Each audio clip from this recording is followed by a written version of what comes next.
Həzrəti Əli əleyhissalamdan da hədis buyurur ki, ən pis günah bilirsiniz hansı günahdır? Məstəhanə bihi sahibuhu. Ən böyük günah budur ki, sahibi, yəni o günahın yiyəsi, gördüyü işi kiçik sayar. Günah eləyib ha, amma kiçik. Neynədim ki? Neynədim ki? Kişinin qəlbini qırıb deyir, neynədim ki? Kişini alladıb deyir, neynədim ki? Borcunu alıb qaytarmır deyir, neynəmişəm ki? Belə. Buyurur, ən pis günah odur ki, kiçik sayar. Bir dənə hədis var, çox gözəl bir hədisdir, eşitməli bir hədisdir. Möminlə qeyri-möminin fərqini deyir. Buyurur, mömin adam günahını başının üstündə sıldırım qaya kimi görər. Görmüşük rayon yerlərində bu elə sıldırım qayalar var ki, yolla gedirsən, elə dayanıb əyri vəziyyətdə bu dəqiqə aşacaq. Altından keçəndə adam qorxu hissi bürüyür ki, tez keçin buradan, indi yaşar. Buyurur, mömin insan günahı başının üstündə o sıldırım qaya kimi görər. Baxın, görün nə cür möminin sifətini vəsf eləyir dinimiz. Amma qeyri-mömin, mömin olmayan günahı insan yanağına qonmuş bir milçək kimi görər. Qonub, əlini vurur, balaca tərpənişlə uçurdur onu. Hədis belə buyurur. Buyurur ki, yəni bir dənə milçək vızıltısı. Günaha insan, mömin olmayan günaha bu cür baxır. Nədir ki, elə bir ki, bir dənə milçək vızıldadı, getdi. Amma din elə demir. Din buyurur, bunun təsiri var. İnsan mənəvi aləmdə yüksəldikcə onun təsirini də hiss eləyir. Biz təsirini hiss eləmirik. Çünki o qədər günah üstündən o günahın da təsiri gedib. Amma pak insanlar bir dənə toz qoncağın o dəqiqə bilirlər. Bu gecə şeir oxumaq məkruhdur. Günah deyil, haramdır, amma məkruhdur, bəyənilmir. Ustadlardan biri, Allah rəhmət eləsin, ikisi də rəhmət edib, amma tələbəsinin adını hamısı eşidib. Ustad Mürtəza Mütəhhər ağam. Onun ustadı olub Nəcəf alimlərindən. Mirzə Əliyağay Şirazi. Müştəhid olub, amma eyni zamanda da şair olub. Dinimizdə də var ki, gecə vaxtı şeir oxumaq məkruhdur, bəyənilmir. Biri oxusa haram iş görməyib, sadəcə bəyənilmir. Deyir, bir məclis var idi, şeir məclisi təşkil olunmuşdu. Mən o məclisdə iştirak edirdim, hərə bir şeir deyirdim, mən də özümü saxlamadım, yazdıqlarımdan birini dedim. Gecə yatdım, düz sübh namazının vaxtı oyandım. Həmin gecə namazım getdi. Bildim ki, o məkruhun nəticəsidir.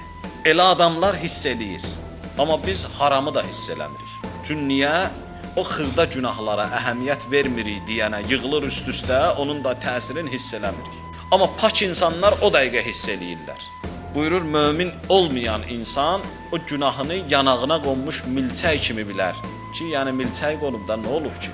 Amma mömin olan insan xırda günaha böyük bir faciə, dəhşət kimi baxır. Odur Peyğəmbər buyurur ki, İttəqul muhaqqarat, kiçik günahlardan çəkinin. Soruşdular ki, ya Peyğəmbər, kiçik günah nədir? Dedi, o günahdır ki, insan onu eləyəndən sonra deyir ki, öz-özlüyündə kaş elə günahım bu olaydı. Bizim sözümüzdə, Peyğəmbər buyurur ki, elə insan fikirləşir ki, kaş günahım bu olaydı. Birinin günahından birinə danışırsan, deyir ki, kaş elə bu olsun günahımız. Amma bilmir ki, onun böyüklüyü nə həddədir və başlayır təkrarən onu eləməyə. Ali İmran 135-ci ayə ki buyurdu, yaxşı insanlar o insanlardılar ki, günahlarında israr eləməzlər, ayənin axırında. Amma ayənin əvvəlində də bir sifət deyir ki, buyurur, bir günah iş eləyəndə tövbə eləyərlər. Yəni günahlarını unutmazlar, günah unudulmayanda istər-istəməz insan başlayacaq tövbə eləməyə. Ona görə hədislərdə var ki, günahın yada düşməsi nemətdir. Unudulması yox, yada düşməsi nemətdir. Çünki yada düşən kimi tövbəyə yol açılır, insan başlayır peşman olmağa. Bu ayə nazil oldu Peyğəmbərə. Ali İmran 135-ci ayə. Bu ayə nazil olan kimi iblis, Allah lənət eləsin, şeytanların başçısı, Həzrəti Adəmə səcdə eləməyən həmin o iblis möhkəm narahat olur. Qışqırır, fəryad eləyir, bütün köməkçilərin yığır ətrafına. Bir dənə məclis təşkil eləyir, soruşurlar şeytanlar iblisdən ki, nə olub, nə xəbərdir, nə hadisə baş verib. İblis bu ayəni oxuyur. Deyir, bilirsiniz Peyğəmbərə nə ayə gəlib? Peyğəmbərə ayə gəlib ki, əgər bir adam açıq-aşkar günah eləsə, özünə zülm eləsə, günah nəticəsində tövbə eləsə, Allah bağışlayar.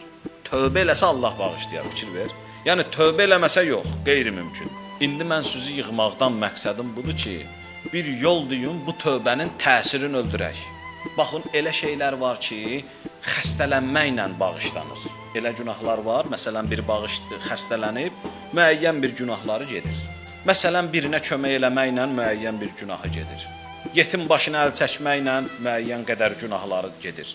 Amma elə günahlar var ki, onlar nə xəstəliklə, nə ehsanla, nə məsələn cəmaata köməklə, heç nə ilə getmir. Məsələn, şirk kimi, müşrik olmaq. Qurani-Kərim buyurur ki, bütün günahları Allah bağışlayar şirkdən başqa. Bir dənə şirki Allah var. Yəni hər kəs Allaha şərik qoşubsa, Allah onu bağışlamaz.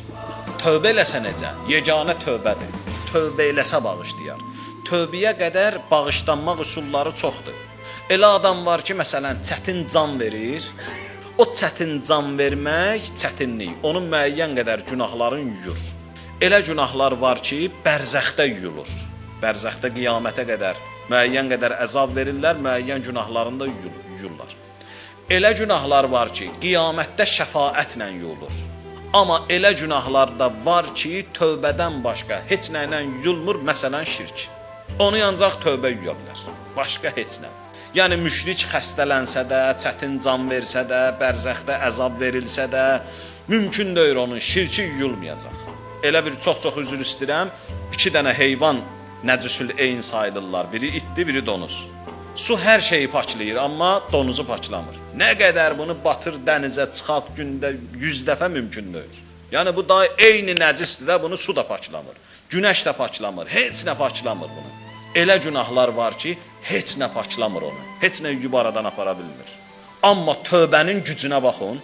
Bir dənə tövbə şirk kimi bağışlanılmayan günahı da bağışlayır. Bu ayə gələndə iblis qışqırır. Görün neynədi Allah? Bəndələrinə görün bu həddə rəhmətin açdı ki, hətta şirk kimi bağışlanılmayan günahı bir dənə tövbə bağışlayır. Yaxşı şeytan, iblis neyniyək? Dedi, yol deyin, tövbənin təsirini öldürək. Biri yol dedi, şeytanlardan biri. Baxdı dedi, yox, bu mümkün deyil. İkinci bir yol dedi, üçüncü bir yol dedi, elə iblis də bunların hamısının dədəsi daxı. Baxdı dedi, yox, bunlarla mümkün deyil. Əsaslı bir yol olma, möhkəm bir nəsə vəsilə olmalıdır ki, tövbənin təsirini öldürsün. Deyir, köhnələrdən biri məclisdə oturmuşdu, özdə bir qıraqda. O deyir, elə hədis də belə yazır, deyir, o köhnələrdən idi, köhnə şeytanlardan idi, qoca qurtu idi. Oturmuşdu belə bir küncdə, adına Xənnas deyirlər. Qul əuzu bi Rabbin nas, məlikin nas, ilahin nas, min şərril vəsvasil xənnas. O xənnas olan iblisin şeytanından, vəsvəsəsindən Allaha sığınıram. Çünki onun vəsvəsəsini heç bir şeytan eləyə bilmir. O xənnas oturmuşdu məclisdə, dedi, iblis, icazə ver mən bir dənə yol deyim. Dedi, de, hamı bunu dinləyir. Dedi, bu ayə nazil olub bilirik. Tövbə elə bir əməldir ki, yəni o hər şeyi bağışlanılmayan şirk kimi günahı da yuyur. Bütün günahları, bir dənə günah qoymur insanda. Pak təmiz, odur. Hədislərdə var, ət-taibu minəz-zəmb kəmən la zəmbələ. Hədisdir bu. Tövbə eləyən bir adam təzə dünyaya gəlmiş uşaq kimidir. Elə bil ki, bir dənə də bunun günahı olmuyor. Bu hətta Allah onu yuyur, təmizləyir. Xənnas, nə deyirsən bu tövbənin təsirini öldürməkdən ötürü? Dedim, mənim təklifim budur ki, gəl belə eləyək. Biz insanın günahını, insanın yadından çıxartaq, tövbə yadına düşməyəcək onda. Dedi, əhsən. Ondan sonra günahın yaddan çıxması şeytanın, iblisin əlində oldu ən möhkəm bir vasitə. Günah eləyib, bu tövbə eləyəcək axı. Şeytan deyir, bunun günahın yadından çıxart, tövbə eləməsin. Çünki günah yadına düşəndə deyəcək, ey vay, neynəmişəm, istər-istəməz insan peşmançılıq hissi gələcək insana. İnsan peşman olacaq. Qoyma insanı peşmanlamağa. Yolu da budur ki, günahın yadından çıxart. O günah haqqında fikirləşməsin. Başqa şeylər haqqında fikirləşsin. Amma fikri getdi o dünən sırağa gün, 1 ay, 1 il, 10 il bundan qabaqçı elədiyi günaha, qoymayın fikri o tərəfə yönəlsin. O tərəfə yönəlsə peşmanlayacaq, tövbə eləyəcək. Odur ki, şeytanın ən böyük vasitəsi odur ki, insanın diqqətini qoymur günaha sarı yönəlsin ki, insan peşmanlasın. Dinimiz ona görə buyurur ki, həyatda günahı unutmaq insan üçün ən böyük faciədir. İnsan diqqətli olmalıdır. Yaxşı